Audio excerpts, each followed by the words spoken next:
Salut tout le monde, j'espère que vous allez bien. Je fais cette vidéo pour faire comme des vues de mon résumé de la semaine dernière. Cette fois-ci je le fais lundi, mais bref. Alors déjà cette semaine j'ai eu col français, col polytechnique. C'était la première fois que j'ai essayé, que j'ai demandé à faire un entraînement. D'habitude on fait des cols type mine. Et j'ai bien aimé, j'ai déjà fait un entraînement la veille le mardi. Et mercredi j'ai eu col, alors que en plus... le ministère de l'Éducation nationale a posé une nouvelle interdiction de faire des cols et tout ça. Et à partir de maintenant, c'est mort, mais la couleuse a très très gentiment maintenu ma colle. Du coup, j'ai quand même pu faire l'entraînement. Et je suis tombé sur un texte de Pascal sur la démonstration où il expliquait comment. Il expliquait quoi? Il expliquait quelle doit être la démarche de celui qui en reprend démontré en sciences et tout ça. Et donc je me suis plutôt pas mal sorti avec un 14. La partie, en gros, je vous explique, il fallait faire un résumé du texte. Donc résumé texte, c'est comme à l'écrit sur la centrale par exemple, c'est le texte de Pascal, et il faut résumer les grandes lignes en respectant l'énonciation, et c'est ça la règle la plus importante de l'exercice. Si on ne respecte pas l'énonciation, c'est plus un résumé, c'est limite une analyse de texte. Oui, c'est une analyse de texte. Ensuite, après avoir fait ce résumé, il faut s'intéresser à un passage particulier du texte qui nous a intéressés parce qu'il il menait à une réflexion plus large.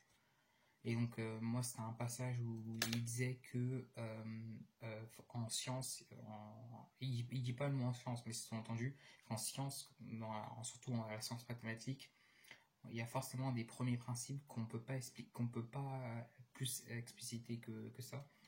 Et donc ces principes, ils vont pas être définis. C'est des principes tellement si clairs, qui apparaissent si clairs à l'esprit humain que c'est pas nécessaire de les définir. Et donc il disait que dans ce cas-là, c'est le langage qui prend le pas c'est la nature qui prend le pas sur le langage. On comprend bien ce que c'est, donc il n'y a pas besoin de le définir par les mots. Et donc j'ai commencé, et du coup ma problématique c'était, je l'ai là. La problématique. Ouais.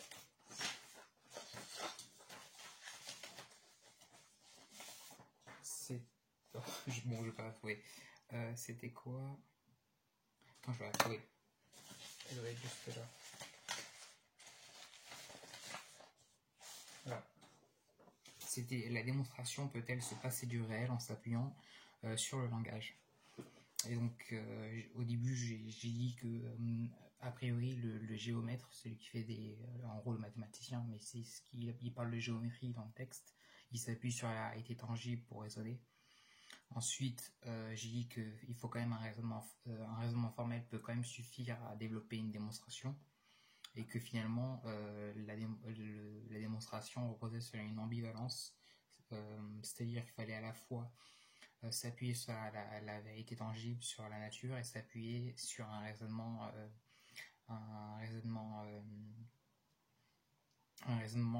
formel rigoureux. Donc elle a tout bien aimé, l'entretien aussi s'est bien passé. En plus elle m'a donné des conseils, elle m'a donné plein de liens, elle est super gentille cette colleuse. Donc c'était cool. Sinon en maths, on a fait quoi cette semaine? On a fini les probabilités, le premier chapitre proba 1, ce qui porte sur les probabilités dans un univers fini. C'était un peu des rappels de terminale avec de l'approfondissement, donc ça va, c'était pas la mort. Mais on a eu des informations de la prof et on a quand même pas mal d'échéances qui vont arriver. Jusque-là, elle avait refusé de faire des évaluations compte tenu de la situation, sauf que là, on aura on a un DM pour les vacances à rendre, on a une intervention de cours le mardi de la rentrée, et le lundi de mai, on a un DS sur toute l'algèbre linéaire. On n'a pas fait de DS depuis qu'on a commencé l'algèbre linéaire, donc ça va être vraiment sur tout ce qu'on a vu depuis au moins 2 mois et demi. Ça va être chaud, mais bon, c'est un DS super important. Là pour l'instant, je dois être 3ème au classement en maths. Bon, je pense pas qu'au classement, tout le monde dira le contraire, mais évidemment, si je peux grappiller une place sur ce DS, j'aimerais bien.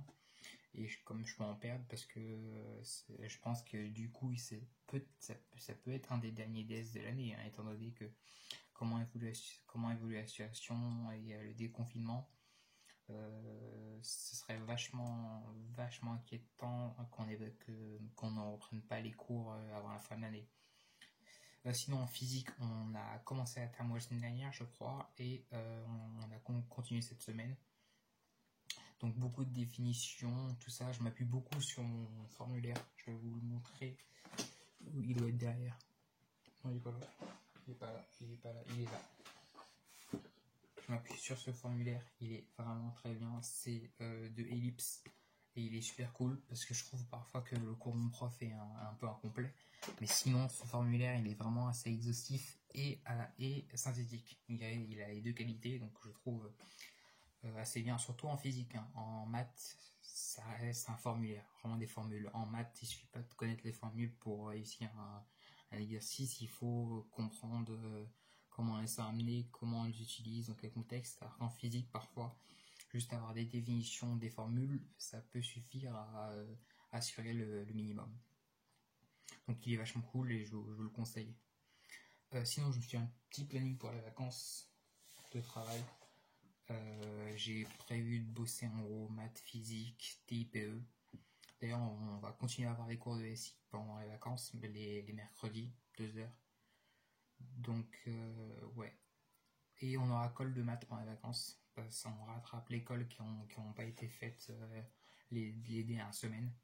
Donc ça va être cool, ça va être un moyen de s'entraîner avant les échéances qui arrivent, les DS, les interros, tout ça. Là, je bossais sur le DM. J'ai bientôt fini le premier exo. Et aussi, je me suis mis au latex. J'ai vachement aimé, c'est assez cool. Parce que je sais que c'est pour les rapports TIPE, ça c'est obligé. Parce que le Word, c'est juste infâme quand tu veux faire des longs rapports. Donc c'est vachement cool. Je vous conseille d'aller voir le tuto d'Open Classroom sur internet. Il explique plutôt bien. Et vous pouvez même prendre votre temps. Moi, j'utilise le site Overleaf qui permet de compiler des fichiers latex sans même avoir un logiciel. Et tu peux même être à plusieurs sur le même truc. Si vous avez un projet commun, vous pouvez le modifier en même temps. Le fichier, c'est quand même vachement pratique. Bref, les terminales, n'hésitez pas à me poser des questions par rapport à comment vous organisez, comment réviser les chapitres. Et dites-moi vraiment des questions très précises, genre sur un chapitre et ça, sur Instagram, n'hésitez pas à me le demander. Je vous répondrai parce que la période n'est pas facile. Il faut vraiment pas se relâcher les terminales parce que surtout ceux qui veulent aller en prépa, parce que l'année prochaine, si vous arrivez en prépa en n'ayant pas taffé depuis 4 mois, en n'ayant pas vu un tiers du programme de maths, ça va être très très chaud.